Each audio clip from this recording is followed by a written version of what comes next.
So you're thinking of starting a Pokemon collection in 2026, and you're probably thinking, wait, where do I even begin? Right now, Pokemon cards are in the most popular time in their history. Though when starting out, it can feel super overwhelming. You know, oh wait, there's promo cards, oh there's box toppers, oh wait, do I actually now need to get my cards to get sent graded? That's why in this video, I'll be breaking down all of those questions and providing a lot of answers for how you can easily begin collecting Pokemon cards. And my intention is that after you watch this video, you are super confident in what you're purchasing. Though before you worry about buying any products or ripping open any packs, I don't think we can continue this video without talking about the most important part, which is card protection. Protecting your Pokemon cards is the most fundamental principle of collecting trading cards. Pokemon cards can be very easily damaged, and even the tiniest bit of damage can absolutely crush the value of your card. And honestly, I'm not talking about a little 5 or 10% decrease. Depending how bad it is, a damaged Pokemon card can decrease the value by more than 90%. So before anything, learning how to protect your cards is a fundamental. And thankfully, it's actually quite an easy process to learn. The first thing you need is penny sleeves and top loaders. If you're buying any packs, you must have penny sleeves and a top loader always available. Penny sleeves are what you place your card in as soon as you open it from a pack. They are a thin, soft plastic sleeve designed to protect cards from scratches, dust, and any surface damage. Now, top loaders are what you place your card inside after it has a penny sleeve. Top loaders are hard plastic card holders that give your card extra protection. While a penny sleeve protects it from surface damage and scratches, top loaders protect it from being bent or getting any corner damage. Both are equally as important. Now, when you build a collection, you're gonna have a lot of cards and you actually need to store them somewhere. And that's why I wanna speak about binders, and specifically top loader binders. Binders are a way to store cards, though top loader binders are binders that you can actually place top loaded cards inside of, which is far better for protection. All right, so like I mentioned, a top loader binder. So right here, I do have a massive top loader binder. They're quite big, though here you can see with this shiny electrode right here that it is in a top loader as it enters the binder. The reason why this is so important is because it prevents damages as you flick through your binder. So here you can see, as I grab that and I slide it back into the top loader binder, there is no damage happening on the sides of the cards as I bend over that page. It's very much protected. When you use regular binders, a very common thing can happen is if you're flicking through those pages really quickly, there's no protection at all on the sides and they can get very easily damaged. So definitely if you are, especially if you're buying expensive chase cards, one of the most important things is, looking after them and making sure they're protected. And honestly, the easiest way to do that is with buying a top loader binder, because you can flick through them, you can look at all your cards, and they are well protected. Now, the next section for collecting Pokemon cards is understanding your product selections. Pokemon cards can sometimes seem more complex than they need to be. I mean, there's collection boxes, there's ultra premium collection boxes, but to be honest, the main ones you need to know are the booster pack, the booster bundle, the elite trainer box, and the booster box. Now, I'm going to be breaking these all down very simply. So booster packs are the easiest and cheapest entry point which most collectors are familiar with. A booster pack usually contains a set number of cards, including commons, uncommons, and a chance of pulling a rare card. So these booster packs are great.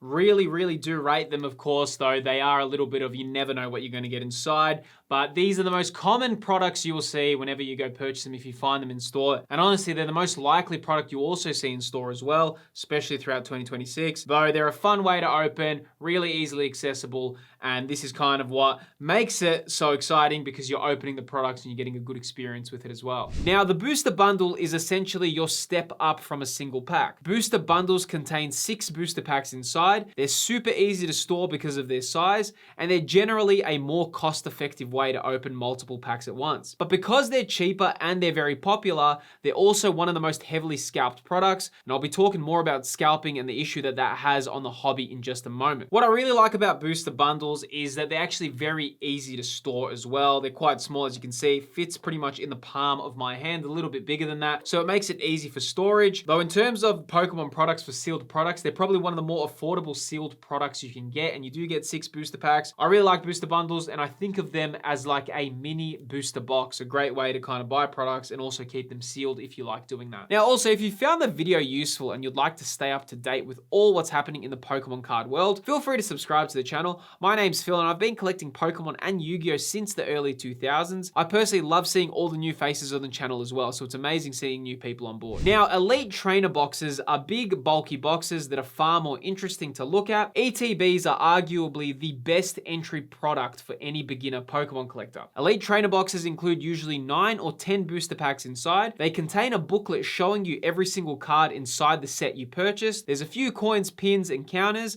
and since Generation 9, every Elite Trainer box also includes a special promo card inside, so this adds a lot of excitement to your purchase. The booklet is very useful for collectors as well because you can use it to check off your master set. One thing about Elite Trainer boxes is that in terms of the packs inside, they're not the best value for money of getting 9 or 10 booster packs inside, depending on the Elite Trainer box. What they really shine in though, is that easy kind of entry point for collecting, especially if you're purchasing a new set. So for example, right here, I've got Black Bolt in front of me. If you do want to collect all the cards from Black Bolt and you want to get a master set, it's always a great idea to start with the Elite Trainer box because like I mentioned before with that checklist, you do get that booklet inside. It makes it a very easy experience having this as like a starting point for any set that you're collecting. So the Elite Trainer box should be one of the first products you buy if you're considering doing a master set or learning a new set. Now also in 2026, there's another very important thing about Elite Trainer boxes because there's also something known as Pokemon Center Elite Trainer boxes. So with every set, there's actually a very unique Pokemon Center exclusive Elite Trainer box that also exists alongside the regular ETB. Pokemon Center products are essentially your new game plus versions. They come with more booster packs inside, though what makes them so unique is that you actually get an additional promo card inside that has a unique Pokemon Center stamp. These Pokemon Center stamped promos fetch some high prices, but the reason for this is because you can only buy Pokemon Center products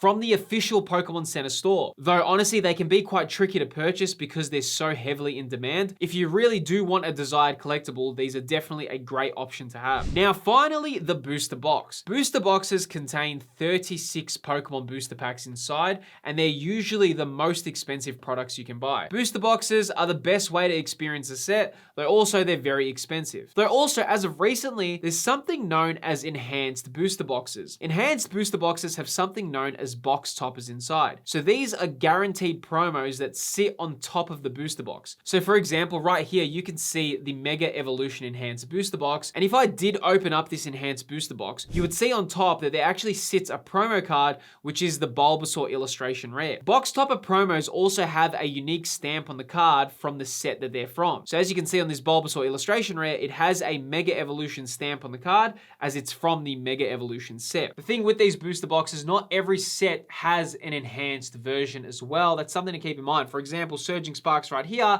never had an enhanced version, whereas the Mega Evolution did. And you can see this is the enhanced booster box. So don't kind of get caught in that trap of thinking, oh, instead of buying the booster box, I'm going to buy the enhanced version. First, just kind of research to see if the set that you're purchasing does have an enhanced booster box. It's actually quite rare for a set to have it, though it is something to keep in mind as they are getting a bit more popular. Now, also, Pokemon trading cards are very important as well for the community aspect. Honestly, connecting with the Pokemon community is an essential part of this hobby. And if you do want to ask questions about which products you want to buy, you can actually ask all those questions in my channel's Discord. We have thousands of collectors and it's a huge Pokemon trading card hub. The Discord invite is in the video's description. Now, another area that we need to talk about, especially lately, is the rise of investing in Pokemon cards along with card grading. So let's first talk about Pokemon investing. Pokemon investing has become incredibly popular and it's where a lot of collectors hold onto their cards, their sealed product, and they hold for a long time in hopes of their products rising over time. The reason this has become so popular is because Pokemon cards have actually had some pretty significant growth over the last few years, and a lot of collectors enjoy owning rare collectibles, and especially some collectors who have been collecting for a long time have actually seen a lot of their cards rise a lot in price. Though also there's something known as card grading. Card grading is where you send some of your cards to a professional service where they assess the quality of your card and they provide a score, usually from 1 to 10. Now, if a card does receive a 10, it usually becomes far more desirable to collectors. That said though, which company actually grades the card is extremely important, as not all grading companies carry the same level of trust or value in the market. Now, if you are interested to learn more about grading, I do have a full in-depth guide on how to grade your Pokemon cards. The video should be appearing here in the top corner, and also I will link it in the description if you'd like to learn more info on that topic. Now, in terms of the not so fun topics, something in 2026 that needs to be spoken about is the scalping issue. So Pokemon cards are super hyped, though with that hype, scalping has become quite a big problem. Now, scalping is essentially where people buy up super hyped products as soon as they release, and they sell them on the secondary market in hopes to make a profit. Now, to be honest, this still is somewhat of an issue, though it has been improving quite a fair bit. As of 2026, a lot of major retailers have actually placed purchasing limits, both in-store and online, for Pokemon cards. Now, while it's not a perfect solution, it definitely has had some help on the situation. Now, a little word of advice, okay? If you're starting to collect and you see a set is sold out and you really want it, I would get in the habit of being okay with missing out if you're paying above retail price. Now, if it is a new set, it's also very likely that reprints will come as well, so it's not really a now or never situation, so don't fall into that common trap, especially if you're starting out where you think, oh, if I don't buy it now, I'll never be able to get the product. However, if you are starting to collect Pokemon cards, there is an important skill to master, and that is managing your budget when collecting. And if you're curious how to master that skill, I do reveal that in this video on screen right here. Within this video on screen, I go into how to collect Pokemon cards in a budget and explain some really practical money saving tips. If you enjoyed this video, click the video that's currently appearing on screen. Appreciate you watching, and I'll see you on the next video.